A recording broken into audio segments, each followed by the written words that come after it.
So for step 27, attaching the rear dampers, we're going to grab our long ones for the rear. We've got these BA3 screws. It's going to go through the shock mount at the back. Then there's a washer. Then there's the brass tube.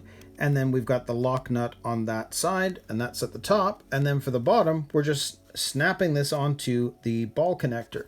So there are the screws, the washers, the lock nuts, and the tubes that we need for this.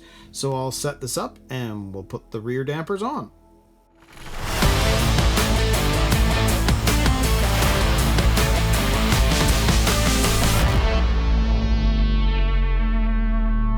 So if we grab our chassis and one of our long shocks, we're going to grab our screw. That's going to go into the back, then the washer, the tube, and the nut. So let's grab this. We know that this is going to go in through this hole at the top. Then we've got a washer that's going to go right there, just like that. Then we've got the tube and the lock nut.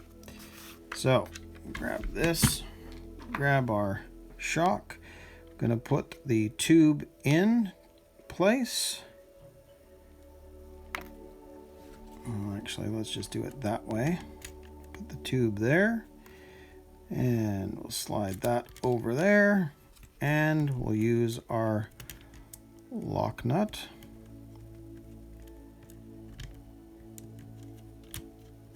There we go.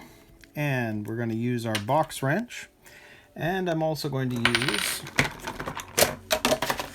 the screwdriver to hold everything in.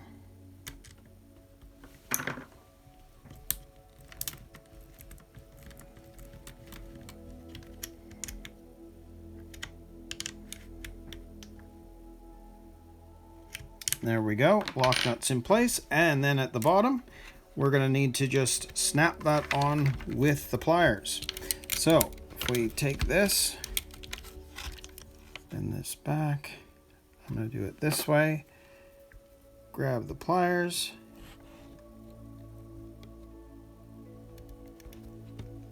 and there we go. Rear shock is on, and that feels really quite good.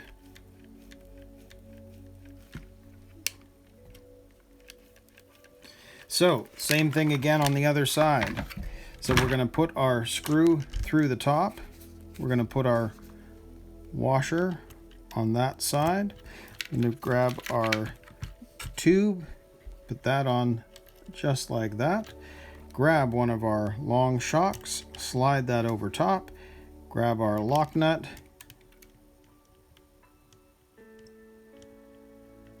First get that initially spinning in. No, let's do it this way. Let's grab the screwdriver. Just want to get it started. There we go. And grab our box wrench.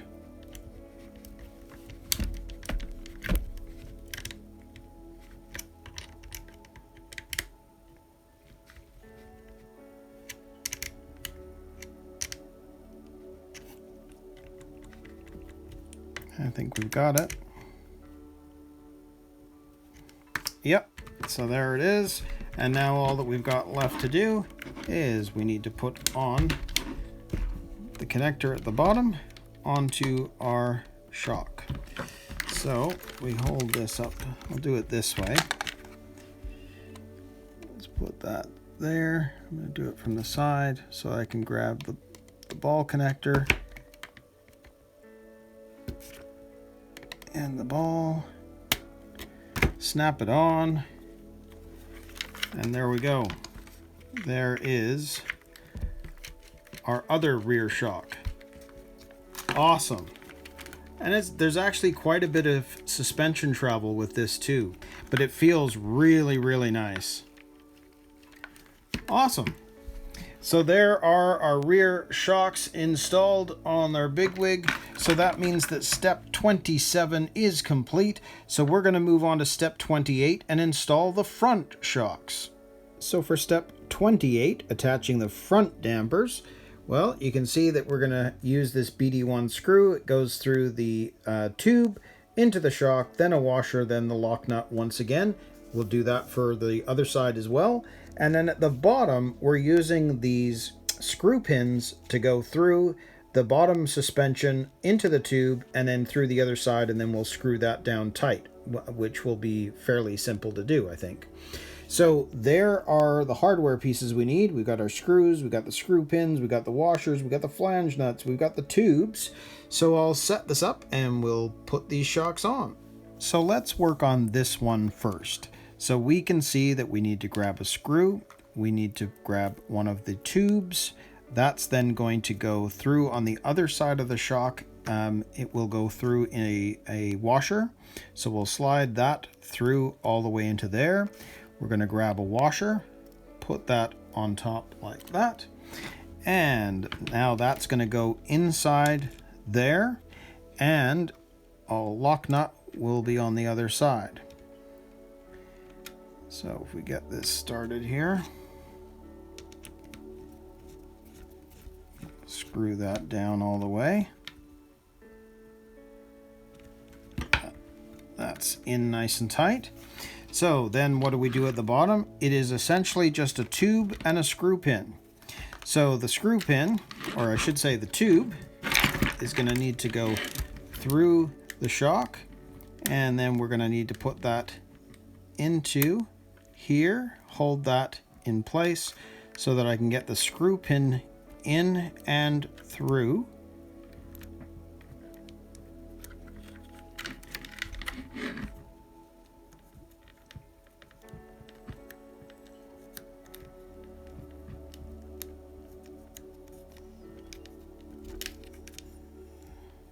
Come on. Gotta get that through there.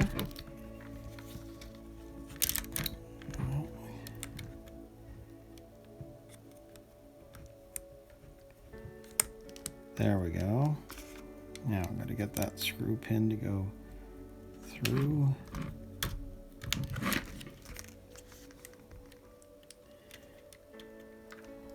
Well, let's try it a different way.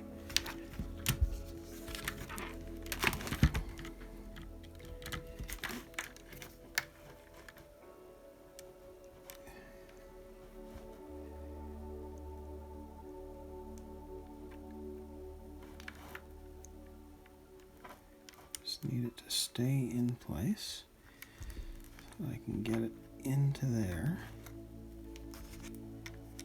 through the screw pin.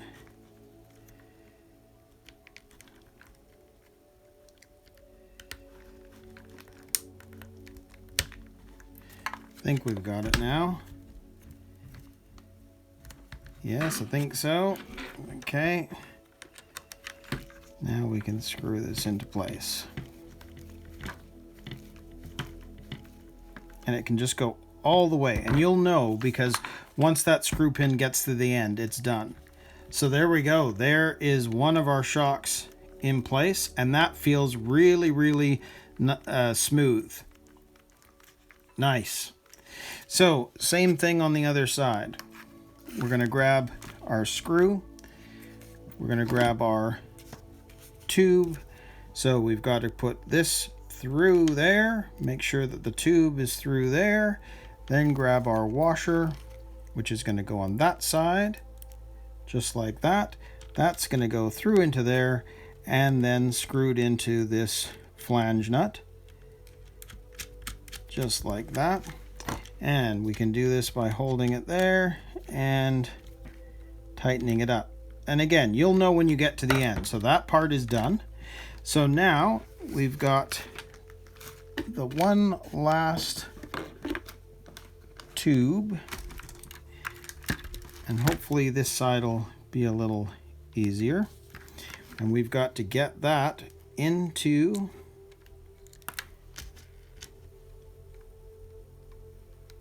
that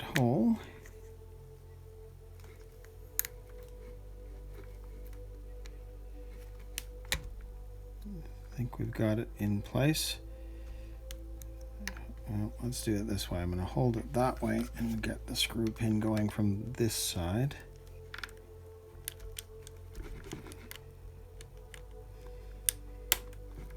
There we go.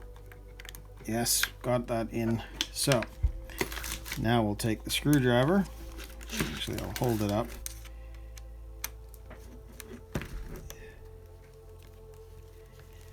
And now we can screw it in all the way.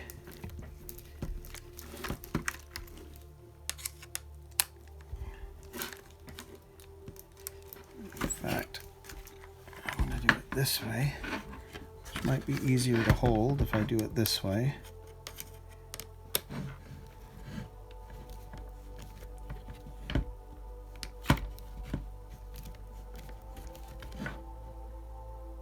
There we go, and that's in place.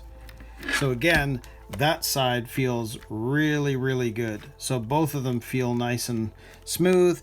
It's a fairly stiff suspension, but it still feels soft, if that makes sense. It's not too soft, so setting it for normal is actually pretty good. So there we go. There are our 4 shocks now installed on the BIGWIG. Very, very cool. So that means that step 28 is complete. So we're going to move on to step 29 now and attach the front bumper. So for step 29, attaching the bumper, well, you can see that we're going to grab our bumper, which is this one right here, fairly big one. You can see that the 2 back pieces here, these ones right here, they're going to go right into the front holes just behind the rack that are right there. And then we're going to use this little screw, the BD2, into a spring washer, and then there's a couple of washers, and then we're going to tighten it down. Now it does say to use thread lock right there, which I will not be doing. I will monitor it afterwards. If it causes a problem or I think I should use thread lock, I will, but on the initial build I won't. And I'm not a fan of thread lock, never have been. So I won't be using it unless later on I see that this is going to be an issue. I don't like to tighten everything down to the point where I can't take it off again in case there's an issue I want to fix, something I want to play with. So I will not be using the thread lock. And then of course we have to finish this off by connecting the rack steering to our steering hubs. So, and of course the 2 screws that are going to go into the back end of the bumper after it's gone into those 2 holes. So there are the screws and hardware that we need for this step. There's that spring washer. So I'll set this up and we'll put the bumper on. So if we grab the chassis, we grab our bumper, you can see that we have these 2 bits here on the end. They're going to fit into the 2 holes on the back just like that. And if we flip this over, you can see that there are 2 holes down there. I guess they're kind of hard to see. We're going to grab these BA4 screws because that's where we're going to need to attach the bumper. So that one's going to go down there like that and into the hole. Now, I'll get the other one going first before I tighten anything up. So again, we're going to have to grab, well, let's do it this way. To grab that and run it down there.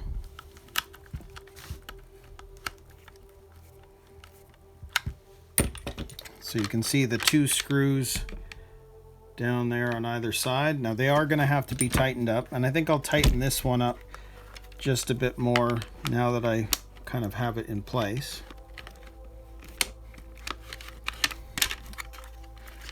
With the camera in the way, it's a little difficult to find some leverage on this to actually get this in, but let's... Okay. That's on enough for now. So now with this one, you can see that we've got to put this screw, this BD2, through a spring washer, just like that. That's going to go at the front. Then we've got 2 regular washers, just like that.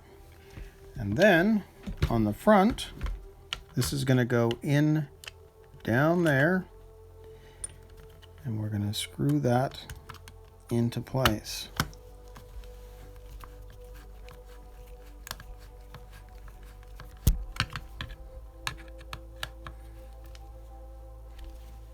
Just like that. Now the funny thing is, it says cut off this piece here. Well, on the bumper that I got in the kit, it was already cut off, so I don't need to do any of that. But now that that is actually in place, what I'm going to do is make sure that I can screw in these 2 all the way.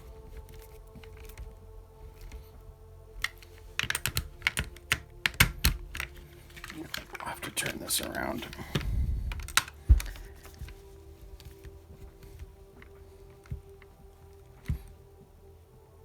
That's nice and tight. And same thing with the other side. That's nice and tight.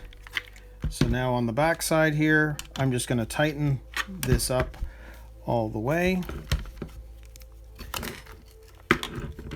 Let's do it this way, because we're going into a metal piece too, so we know that when you get to the end, you'll just know. Yeah, and that's nice and tight. And again, if for some reason there is an issue with this, I will maybe put in the Loctite. But on the first build, testing everything out, I don't want to do that in case I need to take the bumper off. So I'm not going to do that. So last thing we need to do is we need to put on our rack. So we're going to take this. I'm going to grab our pliers. And popped one on, and we'll take the other.